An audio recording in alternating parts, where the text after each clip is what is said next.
Ya hace meses empezamos a mirar ese libro de Deuteronomio, que en su momento lo comenté como un reto, digo un reto para mí, porque estaba revisando un poco mensajes que he predicado y veo que he predicado de muchos sitios de la palabra, pero tenía muy poco predicado sobre Deuteronomio. Y también tengo que admitir que en mi lectura personal, cuando llegaba a Deuteronomio, luchaba un poco por comprender realmente el contexto entero del libro. Así que lo propuse como libro para estudiar nosotros en la iglesia y hemos estado pues en los meses de septiembre, octubre, noviembre, diciembre mirando Deuteronomio. Pero para mí siempre es importante tener un último mensaje en que volvemos atrás y juntamos lo que hemos visto. Porque si sois como yo, y desde luego si yo lo he predicado y no lo tengo muy claro, pues imagino vosotros que lo habéis escuchado y quizás pues algún culto pues habéis perdido algún domingo o algo así. Así que hoy vuelvo para hacer una recapitulación de todo lo que vimos sobre el libro de Deuteronomio para juntar los pensamientos para que comprendamos realmente el mensaje de este libro. He puesto como subtítulo de estos mensajes el corazón del Evangelio, porque realmente cuando miramos el libro de Deuteronomio, realmente lo conectamos con el Evangelio muy claramente. Y digo esto sobre todo porque, si recordáis, cuando empezamos puse este dibujo. En el libro de Deuteronomio tenemos 28 pasajes que se citan textualmente en el Nuevo Testamento. Si lo comparamos, pues obviamente tenemos más salmos, porque Salmos es un libro más largo y digamos de alguna manera pues se cita más. También el libro de Isaías es súper citado en el Nuevo Testamento, pero ahí está Deuteronomio en tercer lugar, es el tercer libro más citado en el Nuevo Testamento. Eso es una indicación para nosotros que hay algo súper importante en cuanto a este libro. Pero no solamente nos quedamos con este dibujo, sino que hemos estado desarrollando los conceptos y quería empezar este mensaje hablando de dos conceptos principales o primordiales en este libro de Deuteronomio. Los dos conceptos son obediencia y amor. Empezamos a ver el libro y una y otra vez, incluso si recordáis, los primeros mensajes creo que todos tenían en el título obediencia, obediencia, obediencia.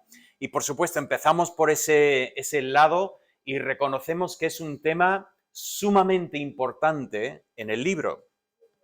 Pero otro tema, si solo nos quedamos con obediencia, tenemos un problema, porque también es muy importante el tema del amor. Se habla del amor una y otra vez. Se habla del corazón, aunque no siempre digamos que tenemos ese concepto bíblico que tenemos hoy en día del amor y el corazón, esa vinculación directa, pero digamos que volvemos a esa parte interior del ser humano que dice ese trono de las emociones de la persona, del carácter de la persona, debe llevar al amor y luego a la obediencia. Hay algunos temas que digo ramifican de estos temas. Por ejemplo, cuando hablamos de la obediencia, obviamente otro gran tema en el libro es la desobediencia y por lo tanto las consecuencias de la desobediencia. Tenemos ese tema que va desde el principio del libro hasta el final. Si tú te olvidas de Dios, si ignoras a Dios, si vas por tu propio camino, va a haber consecuencias. Hay castigos que caen sobre los que ignoran a Dios. Pero también, mirando desde el amor, y quizás aquí podría partir el amor y hablar del amor nuestro, pero también hablar del amor de Dios, que es otro concepto en el libro, porque está también el tema de la misericordia de Dios. Porque Israel ha sido perfecto, Israel obedeció al Señor, desde luego que no. Israel, por lo tanto, recibió la consecuencia y por lo tanto ni pudieron heredar la tierra. No, heredaron la tierra. Y lo que es más, Dios bendijo grandemente a pesar de la infidelidad de su pueblo.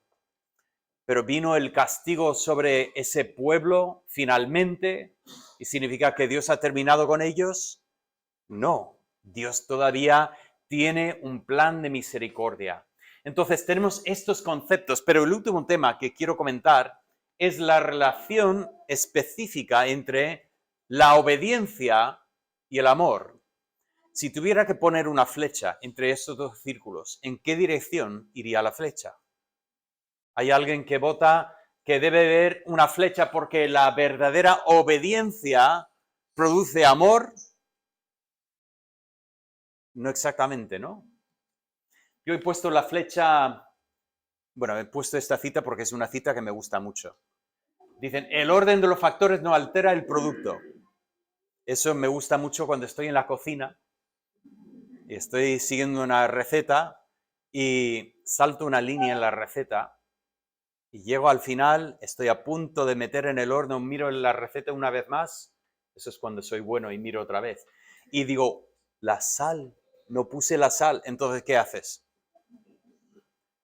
El orden de los factores no altera el producto. Pero no es siempre verdad este dicho. Hay recetas que perdonan más. Bueno, de hecho una vez yo voy a decir intenté, porque sería un pecado de mi parte decir intentamos, porque miráis hacia Maribel. Intenté hacer una paella y se me había olvidado la sal. Por mucho que le eches arriba, es que esa paella no sale. Está mal, está mal. Aquí el orden de los factores sí que es importante. El orden de los factores es importante. ¿Y cuál es el orden aquí? Pues he puesto la flecha en esa dirección. Porque debemos entender que tenemos que empezar con el amor, porque el amor es lo que puede motivar la obediencia. Si empezamos con la obediencia, y es una obediencia obligada, una obediencia forzada, y esperamos llegar al amor, complicado. Y eso es muy importante cuando miremos este libro y empezamos a pensar en estos temas. Muy importante entender que realmente Dios quiere el corazón de su pueblo. Y con el corazón de su pueblo, ¿cómo se va a notar si Dios tiene el corazón de su pueblo? Su pueblo obedecerá. Y si el pueblo no obedece, es que Dios no tiene su corazón. Es que están por palabra, están un poco cuando conviene, pero realmente Dios no controla el corazón de su pueblo. Pero Dios quiere el corazón de su pueblo y por lo tanto Dios está dispuesto a mostrar misericordia una y otra vez para poder transformar el corazón de su pueblo. Ese realmente, si tuviera que resumir todo el libro en una charla de 5 minutos, ahí está. Pero menos mal que no tengo que hacer eso, así que continuamos. Bien, Deuteronomio, ¿realmente qué es? Pues en este rollo, y no digo rollo en el sentido moderno, sino rollo sentido antiguo, ¿no? Realmente lo que tenemos son dos temas o dos documentos. Primeramente tenemos el libro del pacto, que empezamos desde el primer momento hasta el capítulo 28. Y si recordáis, cuando empezamos, hablamos del rey, que cuando estaban limpiando el templo, descubren el rollo, el libro del pacto, lo dice. ¿Recordáis esta historia, no? Y traen ante el rey este libro y empiezan a leer. Y cuando el rey escucha estas palabras, se rompe el corazón del rey y dice, hemos pecado contra Dios y tiene que haber cambios en nuestra vida. Yo empecé con esta historia porque realmente esta es la reacción que debemos tener frente a un libro así. Leemos de lo que Dios merece y lo que debe causar es la humildad entre nosotros de reconocer que muchas veces no somos lo que Dios merece. No obedecemos, no amamos como debemos y por lo tanto no obedecemos. Pero el libro también, desde el 29 hasta el 34, realmente recoge ese discurso de despedida de Moisés. Así que lo voy a tratar en estos dos bloques que nos facilita ese pensamiento. Bien, eso es otra pantalla que tomé directamente de la presentación en su momento, cuando miramos esto. Hablamos un poco sobre los pactos de vasallaje en el Antiguo Oriente. Y quizás dices, uy, eso suena demasiado académico. Bien, no vamos a entrar demasiado aquí. Pero el pensamiento de que en aquellos días, en los días en que Moisés estaba creciendo en la casa de Faraón y estaba estudiando toda la sabiduría de los egipcios, ¿qué es lo que tenía que estudiar? Imagino que habría estudiado la astronomía. Sabemos que los egipcios estudiaban mucho sobre la astronomía, sobre las estrellas. Incluso entiendo que las pirámides de Giza están dispuestas así como las estrellas del cinturón de Orión. Es curioso. Los egipcios tenían mucho tema de entender más sobre los cielos y las estrellas, pero también estudiaban la tierra. Y entre estas cosas, pues seguro que Moisés estudiaba cómo se establecía pactos. Cuando un rey conquistaba un pueblo, cómo se establecía el pacto entre este rey y este pueblo. Y es curioso notar que el libro de Deuteronomio sigue el mismo patrón que estos pactos de vasallaje de los días de Moisés. En estos pactos lo que solía hacer era tener un preámbulo en que el rey se presentaba como protector del súbdito, luego después un prólogo histórico donde se desarrolla lo que han sido los eventos históricos que han llevado a este punto en que ese rey ha conquistado este pueblo, luego seguido por las estipulaciones generales y específicas del pacto, ya que ahora soy tu rey, esto es lo que vais a hacer.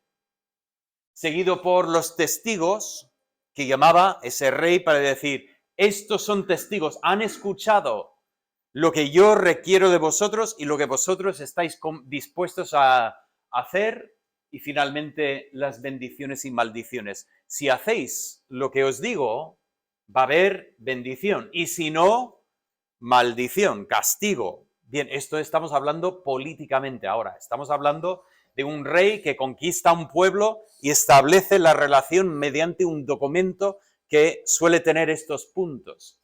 Cuando llegamos al libro de Deuteronomio, ¿qué es lo que vemos?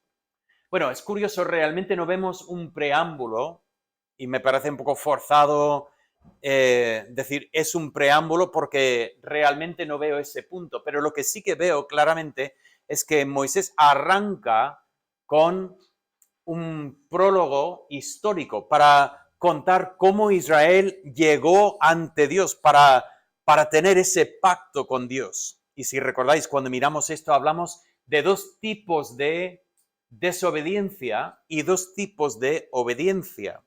¿Cuáles son los dos tipos de obediencia o desobediencia? Pues lógico, puedes no hacer lo que te han dicho que hagas, o puedes hacer lo que han dicho que no hagas. ¿Habéis seguido el pensamiento? El padre dice al hijo, saca la basura. Yo siempre voy al mismo ejemplo. Tendré que buscar otros ejemplos nuevos. El padre dice, saca la basura. Y el hijo dice, ahora voy. Y yo cuando estudié castellano, yo entendí la palabra ahora y entiendo la palabra voy, pero lo que nada me podría haber preparado era para el significado de ahora voy, lo que realmente significa. Que no significa voy ahora, significa déjame en paz un poco más y me lo pensaré. El hijo puede desobedecer a su padre y no sacar la basura cuando su padre ha dicho que saque la basura. Pero hay otro tipo de desobediencia. Y eso es cuando el padre dice, no salgas con este amigo porque es un peligro. Y el hijo dice, voy a estudiar a la biblioteca, y termina justo con la persona que su padre ha dicho que no. ¿Veis los dos tipos de desobediencia? Y Moisés ilustra de la historia de Israel cómo ellos han desobedecido a Dios, tanto de una manera como de otra manera. Y luego gira y habla de dos eventos en que han obedecido a Dios, tanto haciendo lo que Dios ha dicho que haga, como no hacer lo que Dios ha dicho que no haga. Así que empieza Moisés con eso, pero nos equivocamos si pensamos que Moisés solo habla en términos de Israel. Moisés habla sumamente personal cuando empieza a decir, yo también he desobedecido a Dios. Me fue mal por causa de vosotros, porque yo tendría que haber hecho lo que Dios me dije y no lo hice. Yo golpeé la piedra en vez de hablar con la piedra como Dios me dijo. Así que Moisés empieza con ese prólogo histórico y en el capítulo 4 ya prepara para entrar en ese pacto con estas advertencias. Cuidado, cuidado. Y menciona por primera vez ese pensamiento del gran peligro de olvidarse de Dios. Volveremos a este tema. Después del capítulo 4 es interesante notar que vemos ese tema de los testigos, que llama como testigos ¿a quién? ¿Recordáis quiénes son los testigos en este libro? Los cielos y la tierra. Qué interesante, estos testigos que nunca parpadean, nunca duermen, siempre están presentes y los llama como testigos. Más adelante en el libro veremos que vuelve a ese tema en la canción de Moisés y vuelve a llamar a estos testigos ante Israel para decir, cielos y tierra, habéis escuchado lo que ha pasado aquí, vosotros sois testigos. Y con eso entramos en el capítulo 5. En el capítulo 5 entramos en los 10 mandamientos. Y aquí repasamos palabra por palabra lo que Dios había dicho en Éxodo 20. Tenemos repetido lo mismo. Si queremos encontrar los 10 mandamientos, podemos ir a Éxodo 20, leerlo ahí, o podemos venir aquí a Deuteronomio 5 y leerlo aquí. Es lo mismo. Los 10 mandamientos. Aquí entramos en las estipulaciones generales. Dios dice, mira, esto es lo que quiero para mi pueblo.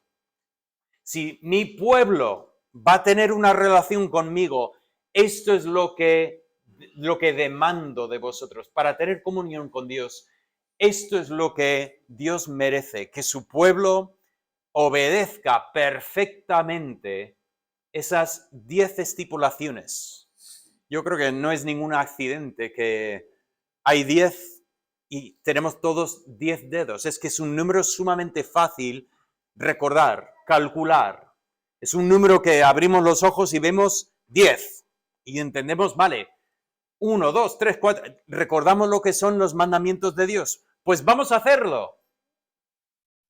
Y si recordáis, hablé de las 3 caras de la ley. ¿Recordáis eso de las 3 caras de la ley? Hay una cara que dice, Dios demanda de nosotros lo que Él mismo es, porque Dios merece tener comunión con los que son como Él. De alguna manera, la ley nos revela el carácter de Dios. Nos dice cómo es Dios. Dios no miente. Dios no toma lo que no es suyo, porque todo le pertenece. Dios no hace daño. Dios es perfecto en todos los sentidos. Pero esa cara de la ley no solamente nos habla de cómo es nuestro Dios, nos habla como un espejo de cómo somos nosotros. Dios es perfecto. ¿Y nosotros qué tal? Cuando los 10 mandamientos se levantan delante de nosotros como espejo y nos vemos en este espejo, ¿qué nos dicen estos 10 mandamientos? Nos dicen que todos estamos destituidos de la gloria de Dios. No hay ninguno que se asemeje a Dios. No hay nadie que pueda acercarse a Dios por sus propios méritos. Nadie. Todos hemos pecado y todos merecemos una eternidad separada de Dios. Esa es la primera cara de la ley. Admito que no es una cara muy bonita. No es una cara que quisiéramos ver y disfrutar y ¡ay, qué bien! Predica otro mensaje sobre este tema, me interesa mucho. Es un tema que decimos, pesado tema, pero menos mal, hay otra cara de la ley. Esa cara de la ley es la cara que Pablo describe a la ley como un tutor, como ayo, como una persona que nos enseña, que nos lleve. porque la ley nos lleva a Cristo. Porque esos 10 mandamientos, ninguno de nosotros hemos cumplido estos 10 mandamientos. Ningún judío, ningún fariseo ha cumplido estos mandamientos. Y sin embargo, vino una persona y anduvo sobre esta tierra y cumplió perfectamente estos 10 mandamientos. Su nombre era Jesús de Nazaret. Jesús es el primer y el único ser humano que realmente ha cumplido con los propósitos y las leyes de Dios. Y por lo tanto, los 10 mandamientos, otra cara de la ley, nos lleva a contemplar a Cristo, que es perfecto y sin embargo, siendo perfecto, no mereciendo la muerte, porque Dios había dicho en Sinaí, el que hace eso vivirá. Por fin tenemos un ser humano que merecía vivir y sin embargo murió bajo la ira de Dios porque tomó nuestro lugar. Por lo tanto, la segunda cara de la ley nos obliga a ver a Cristo y entender que Cristo es la única esperanza del pecador. Es el único que puede acercar al pecador a Dios para que el pecador pueda tener una relación con Dios. Y la tercera cara de la ley tenía que ver con el nuevo pacto. Porque aunque entendemos que nosotros no somos salvos por guardar los 10 mandamientos, nosotros no somos salvos porque decimos, sí, todo esto lo he hecho desde mi juventud. Aquel joven que vino a Cristo y sin embargo decía, ¿qué más me falta? Porque él mismo notaba que necesitaba algo más. Nosotros no somos salvos por guardar eso, pero en el nuevo pacto, estando en la justicia de Cristo, entendemos que la ley nos muestra lo que realmente honra y agrada a Dios. Y realmente el Espíritu Santo está moldeando nuestras vidas y nuestras vidas moldeadas por el Espíritu Santo toman más y más ese aspecto, ese mismo aspecto que vemos reflejada en la ley. Bueno, continuamos. En los capítulos 6 al 11 recordáis que tenemos el hilo que une esas secciones, el pensamiento, cuando entréis en la tierra. Ese pensamiento, ¿qué vais a hacer cuando al cruzar ese río y ya estáis en la nueva tierra? ¿Qué vais a hacer? Y la respuesta es, vais a destruir todos los altares, vais a destruir los dioses de estos pueblos. ¿Por qué? Porque hay un peligro muy grande, el peligro de olvidarse de Dios. Ay, yo nunca, yo jamás. Cuidado, eso decía Pedro también aquella noche. Yo jamás, aunque todos los demás te negaran, yo jamás te negaré. Y nosotros podemos decir lo mismo que decía Israel. Yo no voy a olvidarme de Dios, pero si recordáis, hablamos en ese mensaje de los peligros que pueden traer ese olvido y muchas veces es la bendición de Dios. Muchas veces cuando más cerca estamos a Dios es cuando peor estamos en la vida. Recuerdo un chico que venía aquí muchas veces, visitaba muchas veces, nunca llegó a hacer una clara profesión de fe en Cristo, pero lo mejor que lo vi en todo el tiempo que venía aquí de vez en cuando, lo mejor era cuando tenía leucemia. Cuando tenía leucemia estaba más cerca realmente confiar en Cristo y ocurrió un milagro. Gracias a los médicos y la medicina, llegó a curarse de la leucemia. ¡Qué bendición! Pero para él no fue tanto, porque curado de la leucemia, volvió directamente a su vida, a sus vicios, y como si nunca hubiera escuchado el mensaje del Evangelio. Cuidado, el peligro de olvidarnos de Dios está tan real y presente, hacemos muy bien en volver a ver esto. Os animo, los mensajes están grabados, igual quieres volver atrás a escuchar eso otra vez sobre los peligros de olvidarnos. Luego, del capítulo 12 al 16, Moisés entra en los 10 mandamientos y enfoca sobre todo en los primeros 2 mandamientos. Empieza a sacar la verdad sobre esos 2 mandamientos. No tendrás otros dioses delante de mí y no harás imágenes. Y una y otra vez saca lo que es el significado de estos mandamientos. rogando al pueblo de amar al Señor y obedecerle en todos sus mandamientos. Llegamos al capítulo 16 al 18 y enfoca en los líderes. Eso está relacionado con el quinto mandamiento. Honra a tu padre y tu madre. Todo empieza con las autoridades que Dios ha puesto en el hogar. Oye, chicos pequeños, jóvenes, recordad, estamos hablando en este libro de obediencia, gran tema, súper importante ese tema, pero todo empieza con el amor. Y cuando amas y honras a tus padres y obedeces a tus padres, eso es una cosa que Dios promete bendición. No hacemos porque Dios me bendice, pero está muy bien obedecer y luego después cosechar los beneficios, que Dios bendiga tu vida porque obedeces. Pero habla aquí específicamente de los reyes. Llama la atención porque todavía Israel no tiene un rey y sin embargo Dios ya sabe lo que viene, entonces les prepara el día que tengáis un rey, esto es lo que vais a hacer, vais a honrar ese rey. Habla también de los sacerdotes y habla también de los profetas. Y justo en este contexto tenemos uno de los pasajes quizás más importantes en todo el libro, porque Dios promete a Moisés: cuando tú ya no estés, voy a levantar otro profeta. Va a ser parecido a ti, pero va a hablar la palabra de Dios. Y dice esa promesa: a él oirán. Ese pensamiento de que viene un profeta como Moisés que podrá conocer a Dios cara a cara y hablar por él, y a él la gente escuchará. Por supuesto, estas palabras nos llevan a Nazaret, al nacimiento de Jesús, cuando vino ese bebé, ese hijo de carpintero, ese que los líderes religiosos se mofaban diciendo: ¿quién es? Y de Nazaret encima, pero era el profeta como Moisés. Era el que vino para hablarnos la verdad sobre Dios. Y nosotros tenemos que escucharle a él. Y finalmente, en esa sección larga del 19 al 26, Moisés sigue con estos 10 mandamientos y vemos que empieza con el sexto, séptimo y a continuación.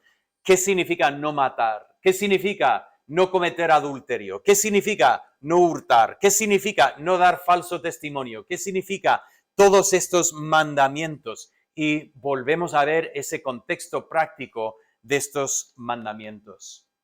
Y finalmente el libro, o por lo menos esa sección del libro, termina con esas bendiciones y maldiciones que Moisés dispone al pueblo para, al entrar en la tierra, se pongan en dos montes que están uno enfrente del otro y ahí pronuncian las bendiciones de cumplir el mandamiento de Dios y a continuación las maldiciones para los que ignoran a Dios, los que escogen su propio camino. Eso es un repaso de la primera parte del libro. La segunda parte del libro, empezando en el 29, he llamado el 29-30 un nuevo pacto, aunque la frase específica no aparece, pero entrando en Jeremías, el pasaje que hemos leído esta mañana en el tiempo de la mesa del Señor, realmente el lenguaje ahí encaja perfectamente aquí, así que por lo tanto lo pongo. Pero volviendo a este tema del amor que lleva a la obediencia, mirad lo que dice en el capítulo 30, versículo 16. Dice: porque yo te mando hoy que ames a Jehová tu Dios, que andes en sus caminos y guardes sus mandamientos, sus estatutos y sus decretos, para que vivas y seas multiplicado y Jehová tu Dios te bendiga en la tierra a la cual entras para tomar posesión de ella. ¿Lo notáis ahí? Como no es que la obediencia luego produce al amor, o como si estuvieran dos conceptos desvinculados, sino que realmente es el amor el que produce la obediencia, para que ames y por lo tanto para que andes en sus caminos. Pero una buena pregunta es: ¿y de dónde viene el amor? Buena pregunta para algún joven que está pensando en cuanto al amor. Ojalá que tuviéramos el secreto para producir amor en otra persona. Para, no sé, una aplicación en el móvil que le pones hacia la persona y aprietas el botón y los efectos de sonido. Entra y esa persona caiga enamorada de nosotros. Ojalá que tuviéramos eso, ¿no? El amor es algo que no se puede controlar, no se puede decir simplemente, hoy voy a amar. Bueno, vosotros que me conocéis sabéis que yo tengo algunas debilidades en cuanto a la comida, que no me gustan las aceitunas. Y yo sé que la gente dice, ¿cómo? Estando aquí en España, ¿cómo puedes? Bueno, es que el otro día fuimos a desayunar con Rosa y nos pusieron, bueno, entró en mi menú un pequeño bol de aceitunas. Y lo probó porque Rosa tenía otro menú, no estaba comiendo de mi menú, aunque podía, pero ella probó y dice, ¡ay, qué ricas! ¡Qué ricas! Entonces yo puse mi bol delante de Maribel, porque eso siempre es lo que hago. Cuando me dan aceitunas, lo pongo para Maribel. Cuando me dan chocolate, no. Pero con las aceitunas sí. Y Maribel probó y dice, ¡ay, qué ricas! Son de cosecha propia, seguramente. Y bueno, me entró la curiosidad. Porque tengo 52 años. Y tengo que admitir, creo que no he puesto una aceituna en mi boca desde hace por lo menos 15 años. Y podría haber cambiado, digo yo, ¿no? A lo mejor, si son tan buenas como dicen, a lo mejor hoy es un día especial en mi vida y de repente resulta que hoy me gustan. Así que yo entré con buena disposición. Yo iba a probar una aceituna y a lo mejor es el primer día del resto de mi vida. Bueno, tristemente no fue. Tristemente lo metí en la boca y digo, ¡puf! Yo tenía el deseo de realmente disfrutar eso, pero es que no, mi boca dice que no, que no, que no, que no. Méteme otra cosa, pero esa no. Bueno, el amor es curioso, ¿no? ¿De dónde viene el amor? Pues en el capítulo 30, versículo 6, mirad ese texto. Y circuncidará Jehová, tu Dios, tu corazón y el corazón de tu descendencia para que ames a Jehová. Qué bonito este pensamiento, ¿no? Entendemos que el amor realmente motiva la obediencia, pero hacemos bien la pregunta, ¿y de dónde consigo el amor? Y la respuesta es, Dios es el único que puede hacer eso. Dios es el único que puede circuncidar el corazón, puede transformar el corazón, puede producir en nosotros el amor hacia Él que nos llevará a obedecer. ¿Y cómo lo hace Dios? La respuesta empieza en Israel con Jesús, cuando Jesús vivió una vida perfecta y luego murió en nuestro lugar. Y luego después, levantado allí en la cruz, la imagen de la serpiente de bronce levantada en ese palo, con esa invitación. Si miras y crees, puede haber una transformación de tu corazón.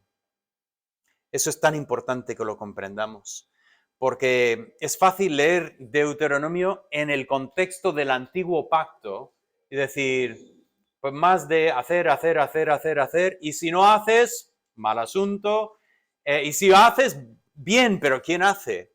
Pero es importante que comprendamos a Deuteronomio en este contexto de que Dios puede transformar el corazón para que realmente tengamos el deseo de seguir al Señor. Bueno, el libro 29 y 30 habla de este nuevo pacto, el 31 habla de un nuevo líder, y ya ha llegado el momento para la muerte de Moisés, pero Dios levantará a Josué detrás de él, y entonces en el 34 ya tenemos la historia contada, como Moisés muere y Josué baja del monte y ya es elegido por Dios para continuar ese proceso. Pero tenemos esta promesa preciosa. Esforzaos y cobrad ánimo, no temáis ni tengáis miedo de ellos, porque Jehová tu Dios es el que va contigo, no te dejará ni te desamparará. Primeramente, esforzaos y cobrad ánimo. ¿Recordáis ese pensamiento? Normalmente cuando vemos esto, ¿dónde lo vemos? ¿En qué libro? En Josué. Como 3 veces en el primer capítulo tenemos esa misma frase, pero eso viene de Deuteronomio, que Dios llama a su pueblo a esforzarse, a tener ánimos, a seguir adelante, a obedecerle, y así lo hace en la persona de Josué. Pero me encanta esta promesa, no te dejará ni te desamparará. Esa promesa se repite varias veces, incluso en el Nuevo Testamento, en Hebreos, y es una promesa que también nos llega a nosotros. Qué bonito que Dios estará con nosotros en ese andar espiritual por esta vida. Dios no nos da sus mandamientos y luego después a cruzar los brazos y decir, voy a ver cómo fracasas. No, Dios está con nosotros en todo ese caminar. Y luego un recordatorio que lo vemos en el 34:10. Yo he cambiado un poco la traducción porque la forma en que se traduce influye en nuestro entendimiento de la frase, pero lo he traducido así. Y todavía no se ha levantado profeta en Israel como Moisés, a quien haya conocido Jehová cara a cara. Esas palabras hacen eco a las palabras del 18. En el 18 Dios había prometido a Moisés, voy a levantar un profeta como tú, y él va a guiar a este pueblo, van a escucharle a él. Y ahora termina el libro, dice, esa esperanza está todavía viva. Está el pueblo esperando a aquel profeta que venga. No es Moisés, no es Josué, es otro que viene.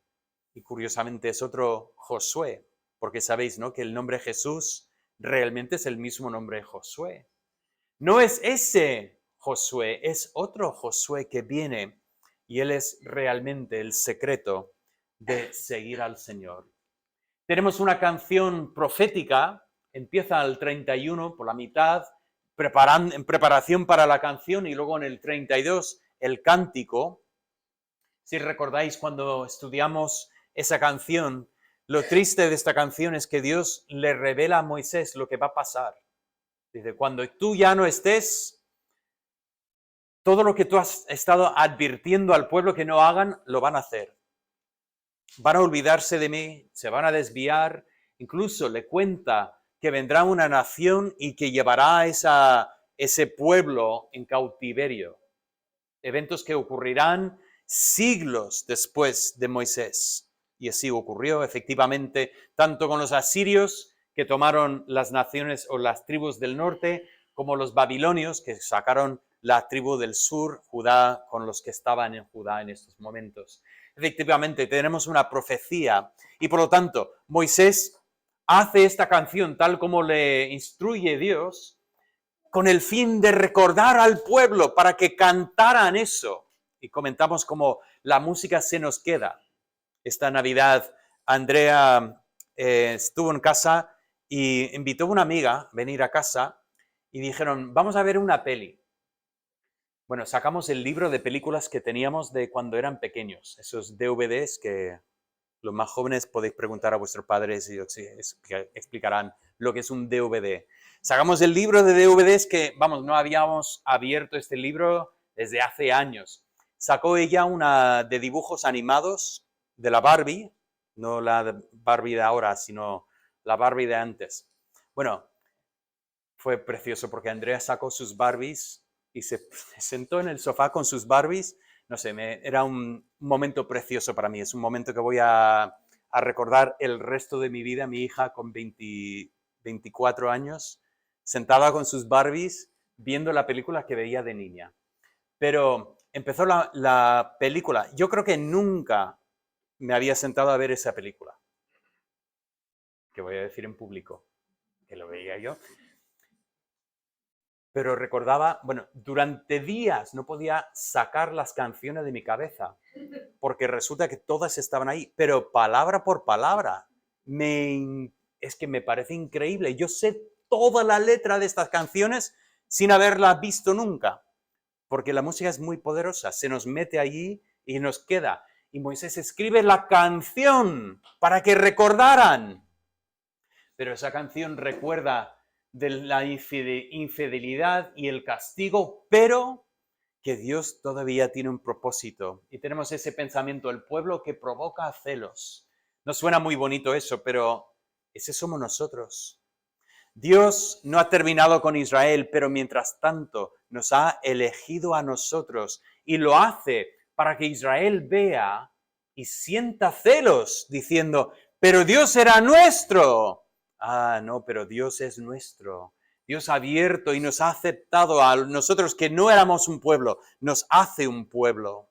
Qué bonito este pensamiento de la misericordia de Dios. Y finalmente tenemos las bendiciones y las advertencias finales del libro, que ahí Moisés, como un patriarca a punto de morir, pronuncia bendiciones sobre cada tribu del pueblo.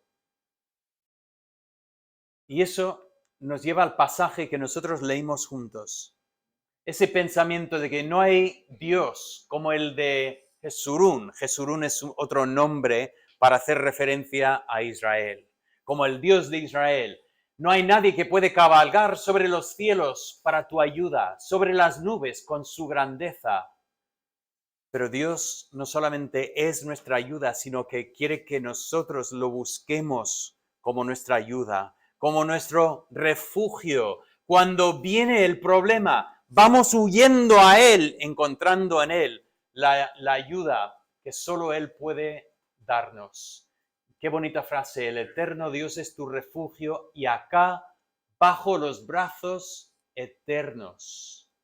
Qué bonito es que podemos estar bajo brazos eternos. Saber que Él es el que nos ayuda, nos protege, está con nosotros en todo momento. Por lo tanto, el resultado debe ser poder habitar confiado, poder vivir confiados. ¿Por qué? Si Dios es por nosotros, ¿qué más me da al que tengo en contra? Me importa poco quién me ataca si sé que conmigo está el de los brazos eternos. Estoy en sus manos y nadie me podrá sacar de allí. Por lo tanto, bienaventurado tú, oh Israel, y eso se abre y se extiende a nosotros. Bienaventurado tú, oh Iglesia. ¿Por qué? Pueblo salvo por Jehová. El Señor nos ha salvado por su gran misericordia y por lo tanto tenemos esta bienaventuranza. Él es el escudo de nuestro socorro, la espada de nuestro triunfo. Así que tus enemigos serán humillados y tú hollarás sobre sus alturas. Tenemos victoria en Él. Nosotros podemos confiar en Él y podemos encontrar victoria en Él. He puesto estos 3 puntos. Solo si Dios es nuestra ayuda y refugio, podemos vivir confiados en su salvación. Una frase simple, pero una frase muy profunda para nosotros. Bueno, este gran libro, ¿cómo puedo terminar este resumen sin comentar ese pasaje en el capítulo 6? Oye Israel, Jehová vuestro Dios, Jehová uno es. Por lo tanto, amarás al Señor tu Dios con todo tu corazón, con toda tu alma, con todas tus fuerzas. Ese gran mandamiento realmente es un buen resumen del libro de Deuteronomio. Amar a Dios.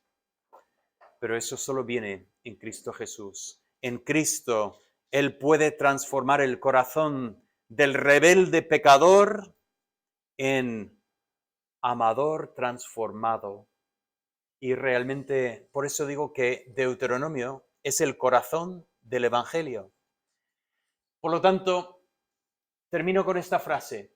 En el Evangelio, ese mensaje que nos anunció el profeta como Moisés, podemos experimentar el cambio de corazón, la circuncisión del corazón, que nos permitirá amar a Dios como debemos. Así que termino este mensaje preguntando sencillamente, ¿amas al Señor? Vaya pregunta, ¿no? ¿Quién va a decir que no? Todo el mundo va a decir, "Claro, hombre, claro que sí. Sí, sí, sí, sí, sí, sí". No, pero ¿qué dice tu vida? Porque una cosa es que salga la palabra de tu boca. Esas palabras son baratas. Yo puedo decirlo a mi esposa, puedo decir, cariño, tú sabes que te quiero. Me levanto corriendo para hacer mis cosas y ya antes de salir de casa digo, ¡te quiero! Y me voy. Y puede que mi esposa no sienta, querida, no sienta ese amor. Las palabras son fáciles, pero la pregunta es, ¿y la vida demuestra este amor?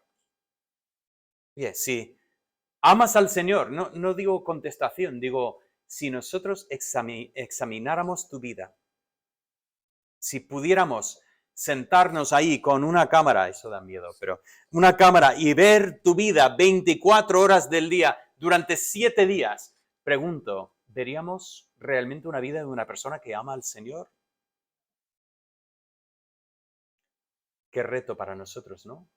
Un reto para efectivamente amar al Señor con todo nuestro corazón, con toda nuestra alma, con toda nuestra fuerza, realmente amar al Señor, y ese amor debe producir esa obediencia que da testimonio del amor que Dios ha puesto en nuestros corazones. Así que ese libro termina para mí con ese reto de efectivamente amar y obedecer al Señor con toda nuestra vida. Y es un reto para cada uno de nosotros. No hay nadie aquí que puede decir, bueno, David, ya he hecho todo esto, ya lo tengo hecho. Con todo nuestro corazón. No digo los domingos, qué bonito es estar aquí los domingos. Nos duchamos, venimos todos, olemos bien, creo. Yo no tengo mucho olfato, así que si hueles mal, vas seguro conmigo, que no noto nada. Pero estamos todos bien preparados, pero no digo amas al Señor con todo el domingo, no, digo con todo tu corazón, con toda tu alma, con toda tu fuerza. Por lo tanto, tenemos todos reto para seguir adelante y decir, Señor, sigue transformando mi vida, sigue cambiándome más y más a la imagen del único que realmente es ejemplo para nosotros. ¿Quién es el ejemplo de uno que amaba al Señor con toda su alma, con todo su corazón, con todas sus fuerzas? El Señor Jesucristo. Así que vamos a seguir siendo transformados a su imagen. Padre Santo, te doy gracias por este libro de Deuteronomio y todas las cosas que nos has enseñado en ese tiempo que hemos estado estudiando este libro. Padre, terminamos con este reto hoy y decimos, por favor, que tu Espíritu Santo siga transformando nuestras vidas para que seamos hechos más y más conformes a la imagen de nuestro Salvador. Queremos que este amor sea evidente en nuestras vidas y así de esta forma que tú recibas toda la gloria. Te lo pido para tu gloria, en el nombre de Cristo Jesús. Amén.